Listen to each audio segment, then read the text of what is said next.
Students, நம்ம இந்த வீடியோல CBSE Class 12 ஸ்டூடெண்ட்ஸ்க்கான இன்டெக்ரல்ஸ்ல எக்ஸசைஸ் 7.5 பார்த்துட்டு இருக்கோம். இப்போ கொஸ்டின் நம்பர் 9 பார்க்கலாம். Integration of 3x plus 5 by x cube minus x squared minus x plus 1 அப்படின்னு கொடுத்துருக்காங்க. மேல வந்து லீனியர் ஃபார்மும் கீழே வந்து கியூபிக் ஃபார்மும் இருக்கு. இது ஒரு ப்ராப்பர் ஃப்ராக்ஷனா இருக்கு. ஆனா டினாமினேட்டர்ல ஃபேக்டர்ஸா கொடுக்காம அப்படியே பாலினாமியலா கொடுத்துருக்காங்க. அதனால டினாமினேட்டர் முதல்ல என்ன பண்ணிக்கலாம், ஃபேக்டரைஸ் பண்ணிக்கலாம். So X cube minus X squared minus X plus 1 அப்படின்னு இருக்கு. முதல் ரெண்டு பேர்கிட்ட என்ன காமன்னு பார்த்தா எக்ஸ் ஸ்கொயர்ட் காமனா இருக்கு, வெளில எடுத்துடலாம். அப்போ இந்த எக்ஸ் கியூப்ல ஒரு எக்ஸ் இருக்கும், மைனஸ் இந்த எக்ஸ் ஸ்கொயர் இந்த இடத்துல 1 வந்துடும். இவங்க ரெண்டு பேர்கிட்ட என்ன காமன்னா டேரக்டா பார்க்கும்போது அதில் எந்த காமன் டேர்ம்ஸும் இல்லை, ஏன்னா இல்லை எக்ஸ் மட்டும் தான் இருக்கு, இல்லை 1 மட்டும் தான் இருக்கு. ஸோ இந்த பிராக்கெட்குள்ள இருக்க அதே டேர்ம் இங்கே கொண்டு வரதுக்காக மைனஸ் 1 வெளில எடுங்க. இந்த மைனஸ் வெளில போயிடுச்சுன்னா உள்ள பிளஸ் எக்ஸ் இருக்கும். இந்த பிளஸ் 1 வந்து மைனஸ் 1 மாறிடும். இப்போ மைனஸ் வெளில எடுக்கும்போது உள்ள சிம்பிள் மாறிடும். இந்த மைனஸ் 1 உள்ள கொண்டு போனீங்கன்னா இதே டேர்ம் கரெக்டாக வருது பாருங்க. Minus 1 into x minus X minus into minus plus 1. X minus 1 X minus 1 ப்ராக்கெட்டுக்குள்ள கரெக்டாக வந்தாச்சு. ஒரு எக்ஸ் மைனஸ் 1 காமனாக எடுத்துக்கலாம். அப்போ இங்கே ஒரு எக்ஸ் ஸ்கொயர்டு இங்கே ஒரு மைனஸ் 1 இருக்கு. எக்ஸ் ஸ்கொயர்ட் மைனஸ் 1 அப்படின்னு எழுத முடியும். ஏ ஸ்கொயர்ட் மைனஸ் பி ஸ்கொயர்டுன்ற ஃபார்ம் வந்துச்சுன்னா அவங்கள ஏ பிளஸ் பி ஏ மைனஸ் பின்னு எழுதிக்கலாம்ல. இது மாதிரி இதில் ஒன்னுன்றதை நம்ம 1 ஸ்கொயர்டுன்னு கூட போட்டுக்கலாம், ஏன்னா 1 to the power anything 1 தான். இங்கே இருக்கிற எக்ஸ் மைனஸ் 1, இங்கே இருக்கிற எக்ஸ் ஸ்கொயர்டும் மைனஸ் 1ம் இந்த ஃபார்மேட் படி X minus 1 into X plus 1 பிரித்து எழுதிக்க முடியும். ரெண்டு தடவை எக்ஸ் மைனஸ் 1 இருக்கிறதுனால இது எக்ஸ் மைனஸ் 1 ஸ்கொயர்னு போட்டுட்டு எக்ஸ் பிளஸ் 1 அப்படின்னு எழுதிக்கோங்க. ஸோ இதை வந்து ஃபேக்டரைஸ் பண்ணியாச்சு. ஸோ இன்டகிரேஷன் ஆஃப் நியூமரேட்டர் அப்படியே தான் இருக்கும். டினாமினேட்டர் வந்து ஒரு எக்ஸ் மைனஸ் 1 ஹோல் ஸ்கொயர்டும் ஒரு எக்ஸ் பிளஸ் 1ன்ற ஃபார்மும் இருக்கு.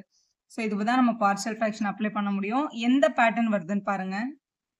இந்த ஃபோர்த் ஃபார்ம்ல தான் இருக்கு பாருங்க. எக்ஸ் மைனஸ் ஏத ஹோல் ஸ்கொயர்டும் ஒரு எக்ஸ் மைனஸ் பியும்.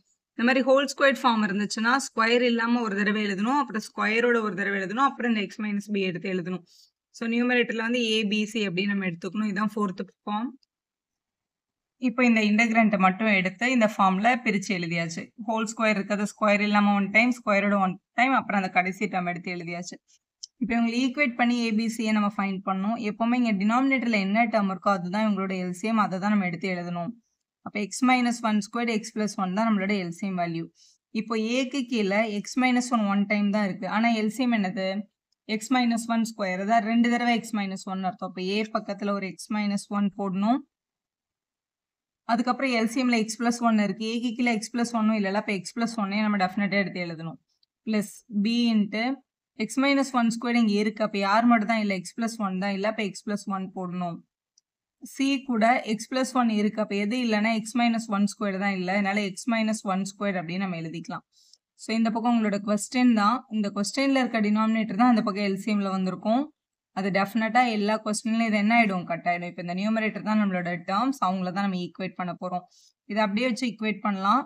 இல்லை a into x minus 1 x plus 1 இருக்குது, இது பார்க்க வந்து a plus B into a minus b பேட்டர்னில் இருக்குல்ல, அப்போ நம்ம அதை ஏ ஸ்கொயர்ட் மைனஸ் பி ஸ்கொயர்னு கூட எழுதிக்கலாம்.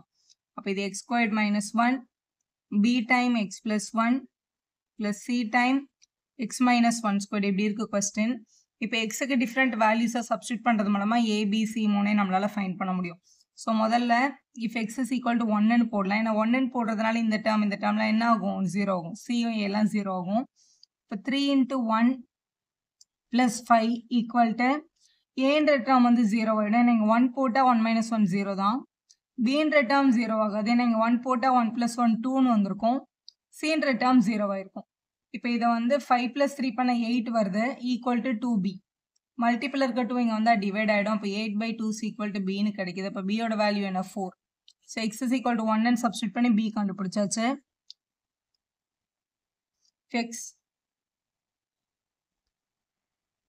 if x is equal to -1 substitute பண்ணலாம். ஸோ -1 சப்ஸ்டியூட் பண்ணும்போது இந்த இடத்துல 3 இன்ட்டு -1 + 5 ஈக்குவல் டு இங்கே -1 போட்டால் -1 ஸ்கொயர் பண்ணாலும் +1 தான் வரும். அப்போ +1 -1 0 தான். ப்ளஸ் பி டேர்மில் இங்கே -1 போட்டால் -1 +1 இந்த டேர்ம் என்ன ஆகிடும், 0 ஆகிடும். இங்கே -1 போடும்போது -1ம் -2 வரும். -2 ஸ்கொயர் பண்ணும்போது +4 ஆகிடும். அப்போ இங்கே 4c அப்படின்னு எழுதிக்கலாம். ஸோ இங்கே 3 இன்ட்டு -1 பண்ணும்போது -3 + 5 ஈக்குவல் டு 4cன்னு வருது. இதை மைனஸ் பண்ணால் 2, மல்டிபிள் இருக்க 4 இங்கே வந்தால் டிவைட் ஆகிருக்கும். இதான் சியோட வேல்யூ. இதை கேன்சல் பண்ணால் 1/2ன்னு கிடைக்குது. ஸோ சியும் கண்டுபிடிச்சாச்சு, பியும் கண்டுபிடிச்சாச்சு. இப்போ ஏ மட்டும் தான் ஃபைண்ட் பண்ணோம். இதுல நம்ம என்ன வேல்யூ போட்டாலும் நமக்கு என்ன கிடைக்காது? 0ன்னு கிடைக்காது. ஸோ எக்ஸுக்கு நீங்க என்ன நம்பர் வேணாலும் சப்ஸ்டிட்யூஷன் எடுத்துக்கலாம். 0 எடுத்தா ஈஸியா இருக்கும். நான் 0 எடுத்திருக்கேன். எக்ஸ் எங்கெல்லாம் இருக்கோ எல்லா இடத்துலயும் 0 போடுங்க. So 3 × 0 + 5 equal to a × -1 b × +1 தான். அதை எழுத வேண்டாம். c × -1. ஸோ இங்கே 0 சப்ஸ்டிட் பண்ணும்போது 0 -1 -1 -1 ஸ்கொயர் பண்ணாலும் +1 தான் வரும். அப்போ 1 × c மட்டும் எழுதியாச்சுங்க.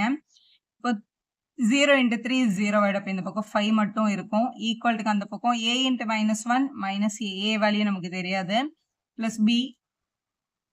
ஸோ b வேல்யூ நமக்கு 4ன்னு கிடைச்சது. c வேல்யூ 1/2ன்னு கிடைச்சது. அதை இங்கே எழுதிக்கலாம். ஸோ a மட்டும் தான் நமக்கு வேணும் இல்லையா? ஸோ a மட்டும் அந்த பக்கம் எடுத்துகிட்டு போயிட்டு 5 இங்கே எடுத்துகிட்டு வந்துடலாம். அப்போ a is equal to 4 + 1/2 இங்கே இருக்குது. இந்த +5 இங்கே வந்தால் என்ன ஆகிடும்? -5 அப்படின்னு கிடைச்சிருக்கும். இதில் 4ம் -5யும் சப்ட்ராக்ட் பண்ணால் -1 வந்துடும். இங்கே ஒரு +12 அப்படின்றது இருக்குது. ஸோ இவங்களை சப்ட்ராக்ட் பண்ணிடலாம். 1ல் 1/2 மைனஸ் பண்ணால் 1/2 தான் வரும். பெரிய நம்பர் சைன் மைனஸ் இருக்கிறதுனால -12 அப்படின்னு வந்திருக்கும். ஸோ a வேல்யூ வந்து -12 அப்படின்றது தான். c வேல்யூ +12, b-யோட வேல்யூ வந்து 4 அப்படின்னு கிடைச்சிச்சு. இப்போ இந்த ABC வேல்யூ எடுத்துட்டு வந்து இங்கே சப்ஸ்டிட் பண்ணி இன்டகிரேட் பண்ணிட்டா நம்மளோட ஆன்சர் கம்ப்ளீட் ஆகிடும். ஸோ இப்போ இன்டகிரேட் பண்ண போகிறோம். ஸோ இதான் நம்மளோட கொஸ்டின். இப்போ இதில் இன்டகிரேட் பண்ணும்போது இவங்க எல்லாமே அடிஷனில் இருக்கனால தனித்தனியாக இன்டகிரேஷன் சைன் போட்டுக்கலாம். ஏக்கு பதிலாக இந்த -1/2, பிக்கு பதிலாக இந்த இடத்துல 4 போட்டிருக்கேன். சிக்கு பதிலாக நம்மளுக்கு 1/2 அதான் இங்கே எடுத்து எழுதியிருக்கோம். a/b/c. இப்போ இவங்களை இன்டகிரேட் பண்ணிடலாம்.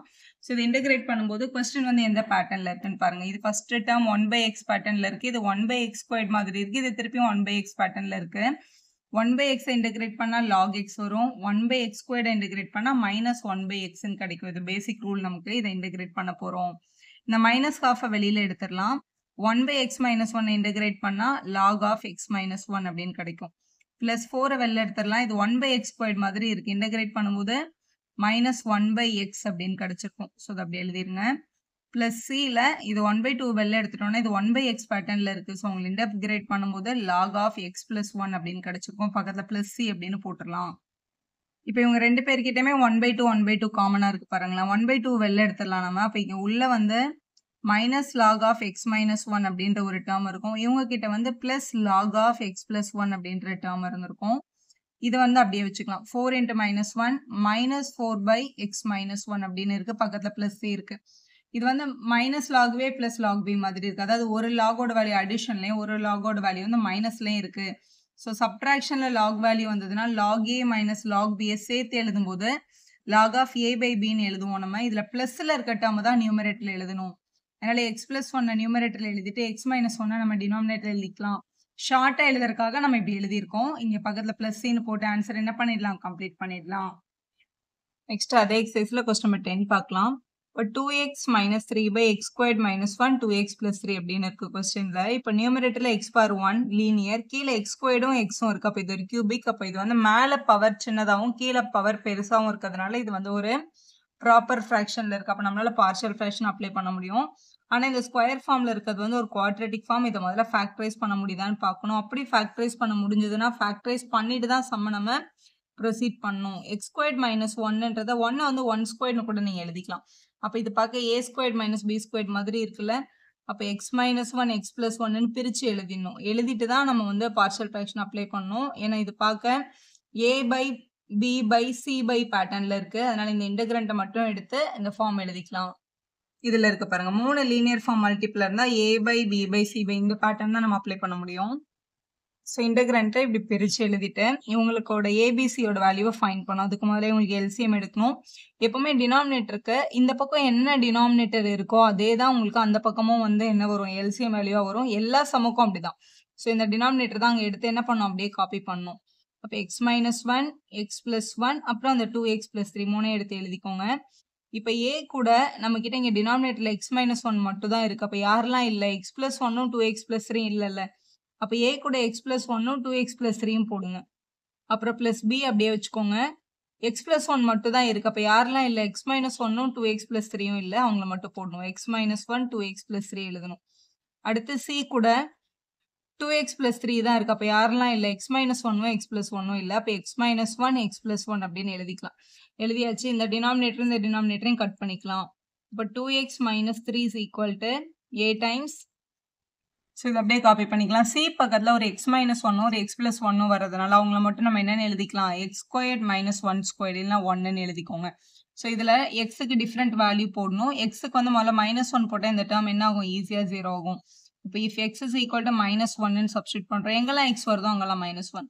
அப்போ அது 2 into minus one minus 3 equal to இது வந்து இந்த இடத்துல மைனஸ் ஒன் போட்டால் இது 0. இப்போ இந்த மொத்த டேர்மும் 0 ஆகிடும். அதை நம்ம எழுதவே தேவையில்லை, 0 ஆயிடுச்சு. அடுத்து இங்கே பி வந்து மைனஸ் ஒன்னு சப்ஸ்டியூட் ஆகுது. மைனஸ் ஒன் மைனஸ் ஒன், இங்கே 2 இன்ட்டு மைனஸ் ஒன் வந்து மைனஸ் 2 ப்ளஸ் 3 அப்படின்னு கிடச்சிருக்கும். இங்கே மைனஸ் ஒன் சப்ஸ்டியூட் பண்ணும்போது ஸ்கொயர் ஆச்சுன்னா ப்ளஸ் ஒன் ஆகிடும். ப்ளஸ் ஒன்று மைனஸ் ஒன்று என்ன இருக்கும், 0 ஆயிருக்கும். அதை நம்ம 0ன்னு போட்டுக்கலாம். இது 2 இன்ட்டு மைனஸ் 2 வந்து மைனஸ் 2, இது ஒரு மைனஸ் 3ன்னு இருக்குது. அப்போ இதோட வேல்யூ வந்து மைனஸ் 5 ஈக்குவல் டு இங்கே வந்து இவங்க ரெண்டு பேரும் ஆட் பண்ணும்போது ஒரு மைனஸ் 2 வரும். இவங்க ரெண்டு பேரும் ஆட் பண்ணும்போது ஒரு ப்ளஸ் 1 வரும். ஸோ இவங்களை மல்டிபிள் பண்ணிட்டோம்னா மைனஸ் 2, இங்கே ஒரு பி இருக்குது. அப்போ இது மைனஸ் 2b அப்படின்னு எழுதிடலாம். மல்டிபிள் இருக்க மைனஸ் 2 இங்கே வந்தால் என்ன ஆகிடும், டிவைட் ஆகிடும். அப்போ மைனஸ் 5 பை மைனஸ் 2. மல்டிபிள் இருந்து டிவிஷனுக்கு வரும்போது சிம்பிள் சேஞ்ச் ஆகாது. Minus minus cancel. இப்போ பியோட வேல்யூ என்னன்னு கிடைச்சிருக்கு, 5/2 அப்படின்னு கிடைச்சிருக்கு. ஸோ ஒரு வேல்யூ கண்டுபிடிச்சாச்சு. அடுத்து இன்னொரு டேர்ம் கண்டுபிடிக்கணும் இல்லையா. So if x is equal to plus one அப்படின்னு நம்ம சப்ஸ்டியூட் பண்ணலாம். எங்கெல்லாம் எக்ஸ் இருக்கும் அங்கெல்லாம் plus one. So 2 into 1 minus 3 equal to இங்கே ப்ளஸ் ஒன் சப்ஸ்டியூட் பண்ணிடலாம். இங்கே 1 போட்டால் 1 + 1 2, இங்கே 1 போட்டோம்னா 2 1s are 2, 2 + 3 வந்து 5 அப்படின்னு கிடச்சிருக்கும். இங்கே ப்ளஸ் ஒன் போட்டால் இந்த டேர்ம் 0 ஆகிடும். அப்போ இது 0. இங்கே ப்ளஸ் ஒன் போட்டாலும் இந்த டேர்ம் 0 ஆகிடும். அப்போ இதுவும் 0 தான். இப்போ 2 1s are 2, 2 - 3 பண்ணும்போது -1 equal to 5 2s are 10a அப்படின்னு இருக்கு. மல்டிபிள் இருக்க 10 இந்த பக்கம் வந்து டிவைட் ஆகிடும். அப்போ -1/10 அப்படின்றது தான் ஏயோட வேல்யூ. ஸோ ஏ கண்டுபிடிச்சாச்சு, பியும் கண்டுபிடிச்சாச்சு. நம்மளோட ஆம்பிஷன் சி மட்டும் தான் இப்போ ஃபைண்ட் பண்ணணும். ஸோ இப்போ எக்ஸுக்கு பதிலாக வேறு என்ன நம்பர் வேணாலும் சப்ஸ்டியூட் பண்ணலாம். இதில் மேம் இது வந்து -3/2 போட்டால் 0 வரும் இல்லைன்னா, இது நல்லா கன்ஃபார்மாக எனக்கு தெரியுது, இது ஃப்ராக்ஷனில் போட்டால் 0 ஆகிடும்னா நீங்கள் போடலாம். இல்லை எனக்கு ஃப்ராக்ஷனில் வந்து சப்ஸ்டியூட் பண்ண டஃப்பாக இருக்குன்றவங்க வேறு ஏதாவது ஒரு நம்பர் எடுங்க. For example if x is equal to 0ன்னு எடுங்களேன். என்ன வேணாலும் எடுக்கலாம். ஏன்னா ஆல்ரெடி நமக்கு 2 வேல்யூ வந்துருச்சுல. இப்போ எங்கெல்லாம் எக்ஸ் இருக்கும் அங்கெல்லாம் 0 போட்டலாம். ஃபஸ்ட்டு 2 இன்ட்டு 0 0 - 3 a டைம்ஸ் இங்கே 0 ஆகிடும் இது. ஸோ இது வெறும் 1. இங்கே இந்த டேர்ம் 0 ஆகிடும். அப்போ இது வெறும் +3 ப்ளஸ் b டைம்ஸ் -1. இந்த டேர்ம் 0 ஆகிடுச்சுன்னா இங்கே 3 மட்டும் இருக்கும். ப்ளஸ் c டைம் -1 அப்படின்னு கிடச்சிருக்கும். ஸோ இதில் -3 இஸ் ஈக்குவல் டு இது ஒரு 3a, இது ஒரு -3b, இது ஒரு -c அப்படின்னு இருக்கு. இதில் நம்ம ஆல்ரெடி கண்டுபிடிச்சி வச்சிருக்க a வேல்யூவும் b வேல்யூவும் என்ன பண்ணிக்கலாம், சப்ஸ்டியூட் பண்ணிக்கலாம். ஸோ -3 a வேல்யூவும் b வேல்யூவும் தான் நமக்கு வேணும். 3 இன்ட்டு ஏக்கு பதிலாக -1/10 -3 இன்ட்டு பிக்கு பதிலாக அங்கே 5/2 அப்படின்னு கொடுத்துருக்காங்க. 5/2 இந்த பக்கம் ஒரு -c அப்படின்றது இருக்குது. இதை ஒரே டைமில் சால்வ் பண்ணுறதுக்கு -c அந்த பக்கம் கொண்டு போயிட்டு 3 என்ன பண்ணுங்க அந்த சைடு வச்சுக்கோங்க. அப்போ 3 is equal to -3/10 -15/2. இங்கே இருக்கிற -3 அங்கே போனால் +3/1 அப்படின்னு வந்திருக்கும். மூணுமே ஃப்ராக்ஷனில் இருக்கிறதுனால எல்சிஎம் எடுத்துடலாம். 10 தான் உங்களோட எல்சிஎம். ஸோ இந்த -3 அப்படியே இருக்கும். ஏன்னா இங்கே 10 ஆல்ரெடி இருக்குது. இங்கே 2 இருக்குது பாருங்கள். இதை 10 ஆக்கணும்னா மல்டிபிள் பை 5 பண்ணணும். அப்போ மேலேயும் என்ன இருக்கும், மல்டிபிள் பை 5 இருக்கும். ஸோ மல்டிபிள் பை 5 பண்ணும்போது 75 அப்படின்னு கிடச்சிருக்கும். ஸோ இங்கே வந்து 1 இருக்குது. இதை 10ஆக கன்வெர்ட் பண்ணால் மல்டிபிள் பை 10. அப்போ இங்கே வந்து +30 அப்படின்னு கிடச்சிருக்கும். ஸோ இது வந்து -78 அப்புறம் ஒரு +30 இருக்குது. ஸோ சப்ட்ராக்ட் பண்ணும்போது -48/10. திருப்பி நம்ம வந்து 2 டேபிளில் கேன்சல் பண்ணோம்னா -24/5ன்னு கிடைக்குது. இதுதான் உங்களோட சியோட வேல்யூ. ஸோ சியை ஃபைன் பண்ணியாச்சு, ஏ ஃபைன் பண்ணியாச்சு, பி ஃபைன் பண்ணியாச்சு. மூணுத்தையும் எடுத்துகிட்டு போய் இங்கே நம்மளோட கொஸ்டினில் என்ன பண்ணிட்டு போகிறோம், சப்ஸ்டியூட் பண்ண போகிறோம். ஸோ இதான் நம்ம எடுத்திருந்த எக்ஸ்பான்ஷன் a/b/c. ஸோ ஏக்கு பதிலாக -1/10, பிக்கு பதிலாக 5/2, சிக்கு பதிலாக -24/5 போட்டாச்சு. இதை இப்போ இன்டகிரேட் தானே பண்ணோம். இப்போ இங்கே இன்டகிரேஷன் எடுத்தால் இவங்க எல்லாருக்கும் இன்டகிரேஷன். இது எல்லாத்தையுமே தனித்தனியாக தான் இன்டகிரேட் பண்ண போகிறோம். ஏன்னா எல்லாமே 1/x ஃபார்மில் தான் இருக்கும். 1/xோட இன்டகிரேஷன் என்னது, log x. ஸோ -1/10 வெளில எடுத்துட்டோம் அப்படின்னா இது log of x - 1 அப்படின்னு வரும். இதில் எக்ஸை பண்ணால் 1 தான். அதனால இதை அப்படியே ஃபினிஷ் பண்ணிக்கலாம். 5/2 வெளியில் எடுத்துட்டோம்னா 1/x + 1. அப்போ இது log of x + 1 அப்படின்னு கிடச்சிருக்கும். -24/5 வெளியில் எடுத்துட்டோம்னா log of 2x + 3 அப்படின்னு வருவீங்க. திருப்பி இந்த 2xலேருந்து ஒரு 2 வரும். அந்த 2வை டெஃபினட்டாக இங்கே டினாமினேட்டரில் போடணும். இதுக்கு முன்னாடிலாம் எக்ஸோட கோஎஃபிஷியன்ட் 1 இருக்கிறதுனால நம்ம அது எதுவுமே பண்ணல. எக்ஸோட கோஎஃபிஷியன்ட் நம்பர் இருந்துச்சுன்னா அதற்கு டெஃபினட்டாக டினாமினேட்டரில் போடணும். பக்கத்தில் இங்கே +c அப்படின்றத மென்ஷன் பண்ணணும். இதுல வேணா நீங்க இந்த 2வையும் இந்த 24ஐயும் இப்படி கேன்சல் பண்ணி 12 டைம் அப்படின்னு எழுதிக்கலாம். -12/5 முதல்ல பாசிட்டிவ் எழுதணும்னா இது ஃபர்ஸ்ட், இது செகண்ட், இது தேர்ட்னு கூட நம்ம அரேஞ்ச் பண்ணிக்கலாம். இல்ல இப்படியே விட்டுட்டா கூட உங்களோட ஃபைனல் ஆன்சர் கரெக்ட் தான். வீடியோ யூஸ்ஃபுல்லா இருந்தா ஒரு லைக் போடுங்க. உங்க ஃப்ரெண்ட்ஸ்க்கும் ஷேர் பண்ணுங்க. Subscribe our channel for more videos.